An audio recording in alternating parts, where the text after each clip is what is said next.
What is going on, everybody? It's the Franz Winning here for AEW on TBS review for 5/25/2022. We are on the road to Double or Nothing. This was the Go Home Wednesday night show, and it was a good show, minus one glaring problem, and we'll get to that when we do, because Tony Khan can't keep his lips off of his best friend, his best buddy's ass. Let's just say that. But other than that, the rest of the show was fantastic. This is how you do a go-home show. We even had an invasion from New Japan Pro Wrestling, in which the Forbidden Door pay-per-view build starts early. I know next week, I fully expect, because they're going to be in California next week. The LA Dojo's in California, so I expect something going on from New Japan Pro Wrestling at the California show next week. But I didn't expect it tonight, so we'll get that as well. Shawn Spears and Wardlow in a steel cage match. That was your opening match on tonight. Two semifinal matches as Tony Storm took on The Faker and Samoa Joe took on Kyle O'Reilly. Both shock endings. One was stupid as shit, and we'll get to that as we do. And the other one was a genuine shock, which also makes me think, who's going to win these matches going into the pay-per-view? We're going to worry about that here in a bit. And so much more. Shawn Spears vs. Wardlow, of course, was your opening contest. Of course, Wardlow comes out. He's cuffed up. He's telling MJF to uncuff me. And MJF's looking around. Oh, I don't seem to have the key. MJF then finds the key, but rather than unlocking him after Shawn Spears attacks him, he puts the beating on Wardlow in the corner. Two men then work on him. Remember, Wardlow cannot touch MJF. He cannot put his hands on him at all during these trials or these conditions, or he will not be able to sign with AEW. He will not get the match at the pay-per-view, and he's just going to be shunning MJF's shoes back at the mansion. So MJF can beat him up, Shawn Spears can beat him up, and MJF is just throwing everything at Wardlow. Cuffs, he's keeping him cuffed, he's beating him up, he's having like the low blow, everything. Even it's just like Shawn Spears hits a C4 and only gets a 2 count, a fast count. Which I've seen people online go, why didn't MJF count to 3?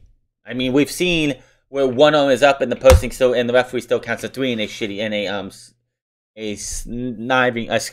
conniving way, but he didn't do that and made him look a little goofy. But Shawn Spears is like, you know what? I've had enough of this shit. I'm gonna make sure this guy stays down. So he goes outside. Remember, this is pinfall submission only, so you can leave the cage. And Shawn Spears conveniently there was some chairs set up off to the side, so he goes to grab his chair. It's got his logo on it and everything. Comes back in. MJF's got Wardlow up. You know where this is going. He goes to whack Wardlow, and Wardlow moves, and boom, MJF gets cracked over the head. I should also mention that by this time, Wardlow broke the cuffs open himself, so he could fight and beat up on Shawn Spears. So Wardlow, like, Shawn Spears is like got that look of, oh my god, I'm fired. I'm fired, ain't I? And then he turns around and remembers, oh my god, I'm dead. So powerbomb, powerbomb, powerbomb, powerbomb. Referee Brett, I think it was who came in? Who the fuck came in?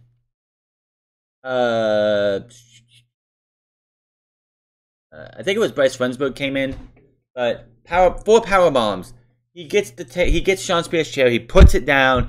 The referee finally comes in. He's like hyping the crowd up. Crowd was on fire for this match. They did die towards the end of the night. I'm just gonna say, not just with the women's match, but like it just felt like as we went through the show, there was so much great stuff on this show that it could not keep the crowd. You need to have those come down spots. You know, those spots that the crowd can, just watch and cool down, so when they get to the main event, which was Joe versus Kyle O'Reilly, they're up for the entire thing.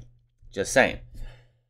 He hits one more powerbomb on the Shawn Spears, puts one foot on him. 1, 2, 3. Wardlow is your winner. He goes to grab MJF. The security comes in. He beats the shit out of all these security guys. MJF, like the sniveling coward, runs away. He puts powerbomb on the last guy, climbs the cage, points out to MJF, who's like holding his head, like thinking, I had to fight this guy at the pay-per-view. Oh, shit. And that is how the opening had once this tonight's show started. Of course, Tony Schiavone said it's one of the greatest matches they've had to open the show. Not really, but it got the job done. I was wondering how are they going to get through this, because it was the stipulation that MJF can't be touched by Wardlow, and if he loses, he's screwed. Kind of is like making you wonder how are they going to do this, but I am fine with how they did this because I think they did this perfectly. Now we just got to put a nice little bow on this on Sunday night. See the Jericho Appreciation Society walking into the arena. We see a staff member with Jon Moxley's t-shirt. This leads to Chris Jericho throwing a fireball in his face because he's a wizard. I hate this whole he's a wizard shit. We go back to the ring, and here comes Hangman Page and CM Punk face to face. CM Punk says it's safe to say the biggest moment of his career happened in Las Vegas, and he plans on respectfully walking out the champion this Sunday. Of course, Vegas is where the pipe bomb happened, so that's where they're mentioning that. Hangman Page says he told him he wasn't going to do to him, and said what he wasn't going to do to him. He didn't start it. There's nothing Punk can do to take the title away from him. Punk isn't sure why his champion is taking this personally, as he is possibly the toughest SOB on this roster, and there's a locker room full of people waiting. Punk says this is just business, it isn't personal for him. The champion then takes the microphone from Tony. He repeats what he said several weeks ago about wanting to destroy and embarrass Punk. He didn't mean it Double or Nothing, he meant right now. He's been waiting months for this, and he imagined himself sitting up on the ramp cross-legged to the level of his own pipe bomb, and blow it, and roll it down the ramp and blow it up in your face, but he realized this moment he can't do it. And not because he's afraid of being fired or afraid of Punk. He says exactly what Punk would do, and feeding his pettiness and cowardice is the right thing to do to him. He doesn't hate Punk, he pities him. And he has no respect for him, what he has done since he's got here. He thinks Page doesn't think Punk gets it. It's about what happens when the red lights turn off. It's about the quiet moments when nobody is watching. He says CM Punk talks a big game about workers, but he's shown the opposite since he's got here. Says this is his home, and on Sunday he will be not just defending the AEW World Title from CM Punk, he'll be defending all of All Elite Wrestling from CM Punk. Which I don't think anyone asked you to do that, Paige, but you do you. Punk takes the mic and says he doesn't know why Paige is so angry. If he's so upset that he's here, then Paige will have to do something about it on Sunday. He respects the champion, but the roads he traveled to get here were paved by him. This house that Page says he has built was made from the lumber of trees that he chopped down. He gave him the blueprints to be able to do what you do here, to be able to make this company. And he says he will shake hands right now. Hangman isn't interested, and he ends up pushing him. And then the champion gives him one nice strike, which Punk has a big smile across his face because he got the champion to walk into his trap. He's playing mind games with Hangman Page, and Hangman Page pretty much just fell for them like so easily. As Private Party makes their entrance, we have ourselves a match here. Jon Moxley and Eddie Kingston versus Private Party. This match is happening, and it was reported, and Tony Khan confirmed that Bryan Danielson was injured in that stage accident on last Wednesday. So that is probably why we're getting Eddie Kingston and Jon Moxley, which is fine because Eddie Kingston and Jon Moxley are a damn good team in and of themselves. Remember, last year, Double or Nothing, they did challenge for the tag team titles. Of course, unsuccessfully, but that's neither here nor there. So this was a pretty academic fight here. Private Party gets a little bit in. Jon Moxley and Eddie Kingston give him some, but it's more the same with the Blackpool Combat Clubs and doing. They attacked their opponents. That's router 1, 2, 3. That was that. Not much you can say about that. After the match, the Jericho Appreciation Society jump everyone else. Santana, Ortiz, and Bryan Danielson make the save. Now Danielson is injured, but apparently he must be healthy enough to be able to come out there, and he will be having a match on Rampage against Matt Sydal because he wants to prove that he is able to go this coming Sunday. And we'll just have to see what happens there. Alright. FTR versus Roppongi Vice. This match is where we get our first shot of the New Japan Pro Wrestling Forbidden Door appearance. So we had this match here, and it was being a really good match. These two teams went out there. course, but Caprice Coleman was on commentary with, of course, Cruz calling, like, announcing the match, which is fucking cool. It seems like when Ring of Honor does come back around, that Caprice Coleman and Ian Riccaboni will be your commentary duo for that, which honestly is what I think it should stay as, just because it's probably the smart thing to do. They have the familiarity of Ring of Honor, and like to start out with this new Ring of Honor, this new era of Ring of Honor. Whenever they start, you want to have some familiar faces on commentary that will get the fans who love Ian Riccaboni and Caprice Coleman on commentary to come back and go, oh, look, it's these guys are back. That's awesome. Let's see what the show's all about. And it can help them out there. So this match, it was just going back and forth. Both teams were just, it was coming down. It looked like we were going to have ourselves a damn good finish when all of a sudden, Jeff Cobb and the Great Okan hit the ring out of nowhere. They beat up everybody. They smash people. You have the Jeff Cobb hitting his finisher on, I believe it was Dax Harwood. People going through tables. They just throwing everyone through tables, like 2 tables. You had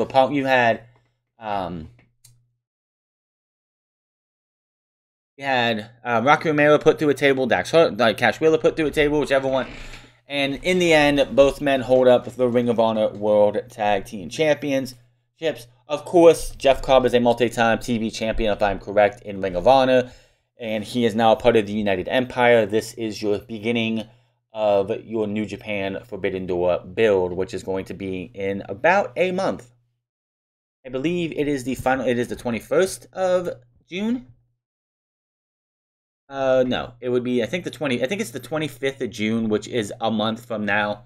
So having them be the first guys to come in, very interesting. Did not see it coming. I figured if you were going to have, because this match, of course, went to a disqualification. We didn't have a winner. Last time, I believe AEW did a disqualification on television. There's been a couple DQs in the, on Dark. I believe was the Pac and Kenny Omega 2 out of 3 falls match when Pac took a DQ as one of the falls. I think there might have been one in between this and that, but that's the thing about it, is that they are so rare to go to a disqualification that people aren't going to go, oh, the match ended in DQ, what the fuck, like other companies. So there was that. Matt Hardy says they like, we go backstage and Matt Hardy says they and the Young Bucks have got a lot of similarities from their upbringing. They were, you know, brought up by Christian faith families, you know, good old Catholic, good old boys. Which, you know, Jeff Hardy hasn't been a good old boy half of his life because of all the drug, alcohol, and all that stuff. But the Bucks would never have survived that. He puts them over as being the elite. It says everyone sees them as Hardy cosplayers. Jeff says they're in their overprime, and this is his clean slate. The 4th or 5th clean slate in Jeff Hardy's career. Hopefully it stays clean this time. Says the final run will be the best run, as the Bucks are in their way to becoming the AEW Tag Champions. Matt says in the case of the Bucks, they'll be disappointed as they can never be their heroes. And it was a very good promo. You have to go back and watch it if you want to listen to how good it was. The fact that it's like you have this old man pissed off Matt Hardy. I think it's probably one of the best promos he's cut in AEW. Swerve Strickland versus Ricky Starks versus Jungle Boy. This was a really good match. I think this is what wore the crowd out, because this was a fucking great match. This is a preview of what we're going to see for the Triple Threat Tag Team match coming to you at Double or Nothing. I think after this match, which was, what was next after this match? Oh yeah, the women's match. The women's Owen Hart Cup match. But this match happened, then we had a couple segment things here and there. Thunder Rosa came out as well. And it seemed like the show went a little bit down on crowd noise and everything. Everyone put all their effort in, all their cheering, because everyone loves Ricky Starks, everyone loves Swerve Strickland, everybody loves Jungle Boy. It just seemed like when this match is over, the crowd energy just came down a little bit because of that's how good this fucking match was. I can't go over everything in this match because it was just high octane. 3 guys going out there, just trying to picking up the momentum going into the pay-per-view and giving us one hell of a match. And we'll get down here at the end. All three men then climb to the top rope, but Starks gets shoved to the floor by both men. Jungle Boy flips Strickland across the ring. But this motherfucker landing on his feet. Swerve Strickland, I have never seen this happen before, lands on his feet. Jungle Boy's like down on the mat, looks up and is like, how the fuck did you do that? Like, you literally look like he said, how the fuck did you do that? Now, it looks like we're going to have Jungle Boy and him, like, you know, square up in the middle of the ring, but Ricky Starks comes in, kicks to each other. Swerve has Jungle Boy up in the air, but Stark nails a big, huge fucking spear. Strickland gets hit with a thumb to the eye by Ricky, and then it connects with a Rochambeau. Jungle Boy appears, puts him into the snare trap. He actually gets him in the snare trap, but Ricky Starks has almost got the ropes, which I don't understand would make any difference. This is a triple threat match. Jungle Boy pulls him back to put him back into the snare trap, but Swerve hits a big super kick and then nails the Swerve Stomp for the 1, 2, 3. Swerve Strickland picks up the win, but does not have time to celebrate as Hobbs comes running in, takes down Swerve. Luchasaurus comes in, goes to chokeslam Powerhouse Hobbs. The Powerhouse Hobbs just uses his strength to take his hand away. Out comes Keith Lee, who has to wait for his music for some reason. And the three big men start brawling. Keith Lee ends up standing tall and then does something I don't think any big man Keith Lee's size should be doing. Flips over the ropes to take both men down. Holy shit. I don't know what the hell that was, but goddamn.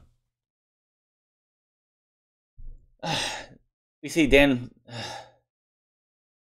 Lambert backstage with the Men of the Year says the invention called the internet. If they search his faction, American Top Team, you'll see all the titles, and he has every known title maker on speed dial. He says a brand new TNT title will be in Scorpio Sky's image. Please don't be his face.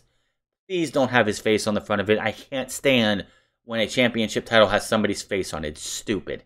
Jeff, when he did it in the TNA, it was fucking stupid. Do not do that. It will be presented to him on Rampage. Tony Schiavone's on the stage when he welcomes out Thunder Rosa, and I'm like, oh, here we go. What's going to happen here? First off, she walks out, and no face paint. She only had lipstick on. That's it. And a beautiful-looking red hat, cowgirl hat. And she works for everything she has and never complains, as that is what a champion does. She says Serena is not a champion, and tells us that maybe she should look herself in the mirror instead of blaming others for her questionable cosmetic choices and other failures, that maybe she needs to start blaming herself. She claims she doesn't look up to Deeb anymore, and on Sunday the war paint comes on, and she will teach her a lesson in respect. Now, this was probably the best promo Thunder Rosa has got to cut since she's been Women's Champion. The whole feud with Nyla Rose, which was an absolute dumpster fire. She came out, and I think she was yelling in that entire promo, the one that she actually got the cut. So that was just meh compared to this. This was actually pretty good. Backstage, Ralph Helmet says she should have been the one moving on and winning this tournament. She says she should be the one taking on Ruby Soho. Ruby Soho. And Ruby Soho walks by and is like, I just heard my name. Got something to say to me? And she's like, yeah, if you need any pointers with Chris, I got them all right here. Hands her a book. Mentions her the bad knee and the bad shoulder for Chris Statlander. And Ruby says, now, when she was in the team, after she left, Ruby Soho says, I won the match in the TBS title tournament against Chris Statlander by the skin of my teeth, but I'm not facing the same Chris Statlander on Friday. And tosses the book and says, I don't need this, but I'll keep some of those ideas in mind. So, that is that. Women's Own Hut Cup semifinal match, The Faker versus Toni Storm. This match sucked. Toni Storm was out there wrestling a wet paper sack, plain and simple. I don't see what everyone could try and sit there and say that the 10-month reign, the reign of terror that lasted for 10 fucking months, that was the worst women's championship reign in all of professional wrestling history, especially AEW history. This woman has not improved, and if it is, it's been a very little. She actually came out without her friends, without Jamie Hayter, without, Rebel. Fuck, I can't remember her name. She's just so forgettable. Stay in the back. Be a makeup artist. That's what you're good at. Stay off of fucking television, please. This match Toni Storm should have won. Toni Storm does not win. She goes for the Storm Zero. The Faker counters it into a sit-down in a shitty fucking sit-down roll-up. Gets the pinfall while she holds the rope, which apparently I think that Jamie Hayter was supposed to help her with, but Jamie Hayter was slow. So, because I think what was supposed to happen is that Jamie Hayter was supposed to go up and grab her arm and give her the leverage, but she had to grab the ropes to make it look like a dirty pin because she's still supposed to be a heel, even though she fucking sucks at that too. And the Faker wins. Tony Khan, get your fucking lips off of the Faker's ass. I don't understand why you continue to push this woman as hard as possible. Toni Storm just fucking got here.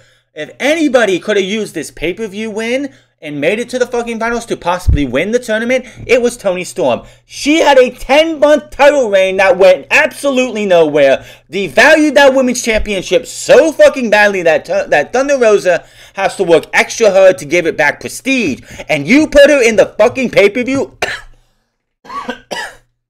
Yet, you're going to have this woman be protected. She really is the Charlotte 9000 of AEW. Goes out there, doesn't put anybody over, has to be in every fucking pay-per-view she could possibly be in. This match should have went to Toni Storm. Now, either Chris Statlander or Ruby Soho have to work 3 times as hard to make this woman look as decent as they can. Because this woman fucking sucks. She has sucked since day one. If she's had any improvement, it's been minimal at best.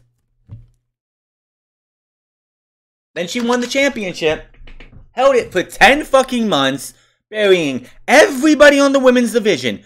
Basically, it's the men's, the tag team division, the TNT championship, the TBS title, and Britt Faker are your fucking way, or how elevated those things are. Everything else in the women's division is second fiddle to the TBS title because it's on Jade right now, and the Faker, and it's fucking pathetic. Tony Khan, stop fucking booking the women's division because you show your retardation every single fucking time. This woman does not need to be on fucking television anymore.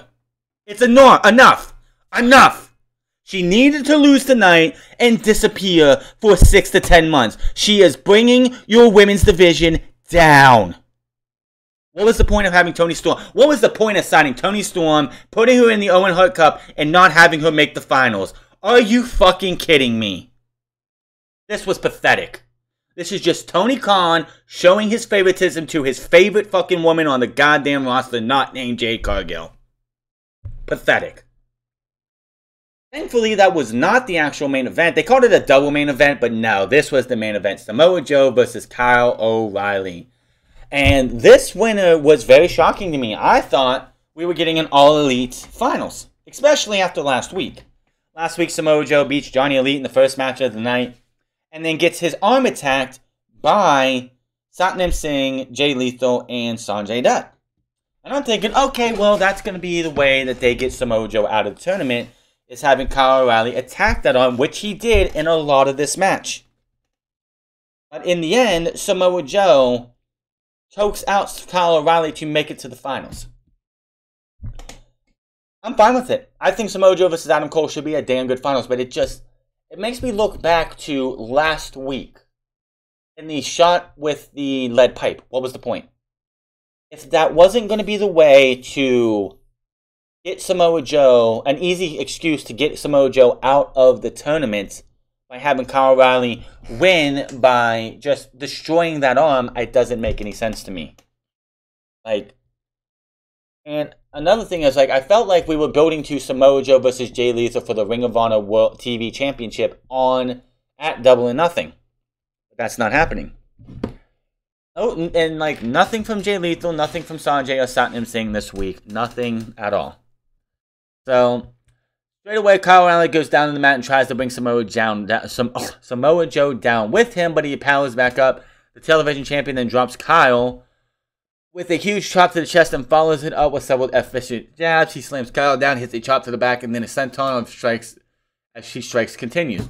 Kyle O'Reilly gets on his way finally by taking Joe down to the mat as he looks for a cross armbreaker. Joe gets the ropes. Kyle follows it up with a few strikes of his own until Joe rolls out of the ring as he fight continues. Joe sat down on a chair as Kyle continues hitting blows, But he gives Joe too much time to respond with a massive punch to the face.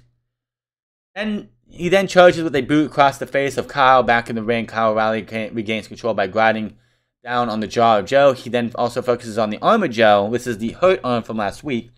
Before throwing some more punches and strikes, Joe catches Kyle's leg, but he slaps his way out of that. And so Joe charges and hits a leg drop on his opponent with a sweep. That looked very bad, because Joe swept the legs of Kyle O'Reilly. Kyle O'Reilly pretty much splashed onto Samoa Joe. That looked like that was painful. Joe hits an atomic drop and big boot, and then senton combination, but Kyle is able to kick out. Kyle hits another couple of kicks, but Joe responds with a monstrous lariat that forces O'Reilly to kick out as the last second. Joe then looks for a muscle buster, but Kyle gets out and locks in the armbar, yet Joe reaches the ropes. Two men continue to go back and forth with kicks and strikes, which includes a huge knee shot from Joe.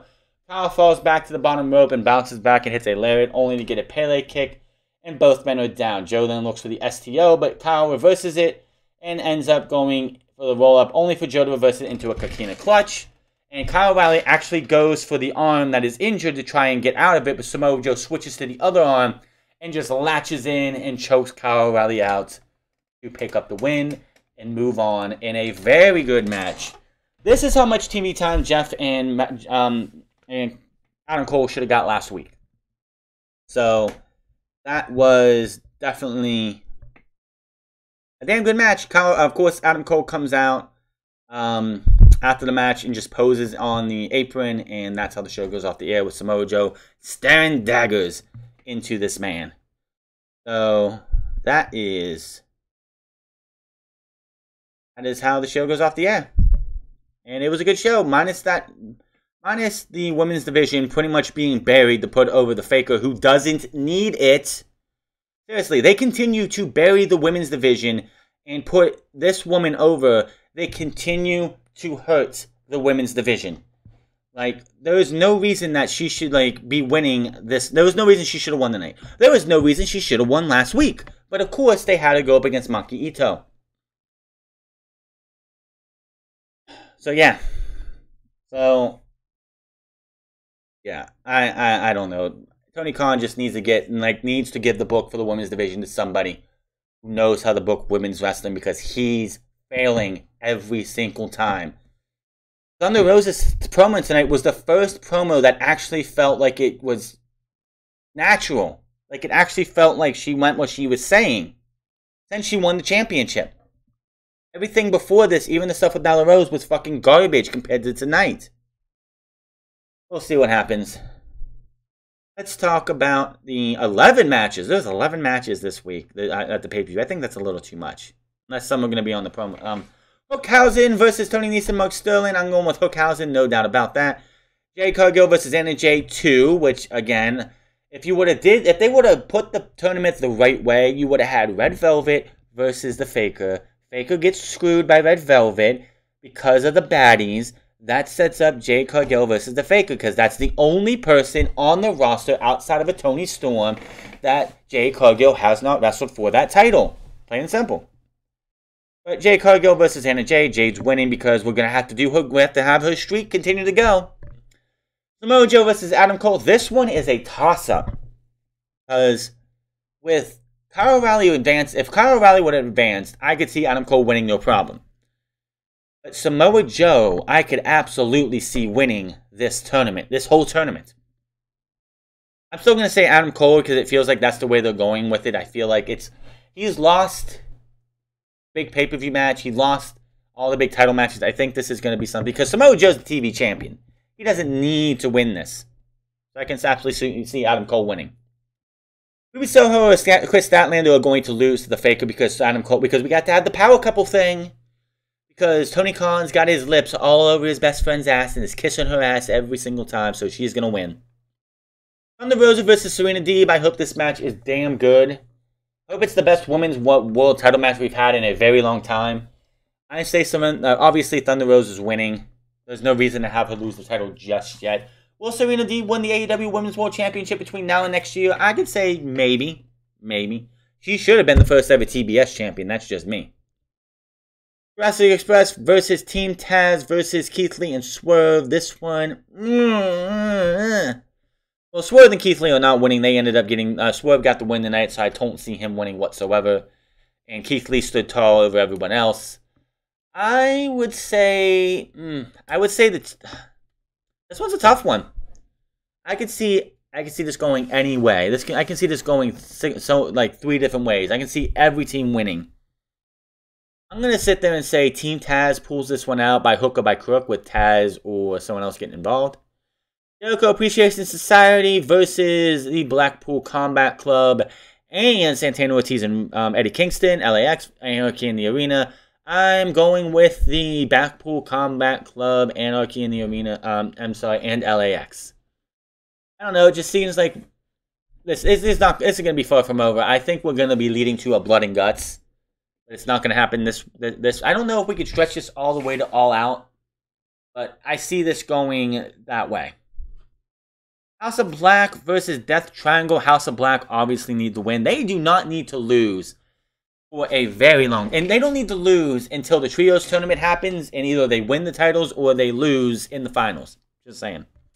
Hardys versus Young Bucks. I'm going with the Hardys. Hardys should not be losing any match until they get to the tag titles. If you want the Young Bucks to beat them, they could be the ones to beat the Hardys for the tag team titles.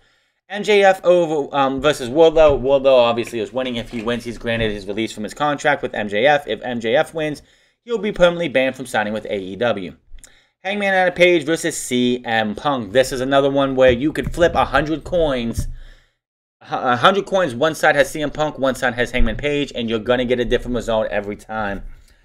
But I think CM Punk is winning. It wouldn't surprise me if Hangman wins, but it's like, it all depends on where All Out is. If we get a advertisement of where All Out's going to be and it's not in Chicago, because Forbidden Door is going to be in Chicago, why they had to have Forbidden Door in Chicago, not Arthur Ashe Stadium, which is where I would put it, then Hangman Page wins. If All Out is in Chicago, CM Punk wins. Plain and simple. I think it all depends on where All Out is. If All Out's in Chicago still, because that's where Tony Khan wants it to be traditionally, but because it's going to be 2 months after Forbidden Door, and that's kind of a little bit too much, I think. I think it depends on where All Out is. If All Out is advertised, if they come, because we usually get our next pay-per-view, where we're going to go for the next pay-per-view on these shows, and you don't really need to advertise for Forbidden Door because it's sold out and we all know where it's at. I believe if it's in Chicago, CM Punk wins. If it's not in Chicago, Hangman Adam Page wins. That's my thoughts on that. That is your AEW on TBS review. Let's go over these again. Hangman Adam Page and CM Punk is a coin toss depending on where All Out is. Wardlow bursts over MJF. The Hardys over the Young Bucks.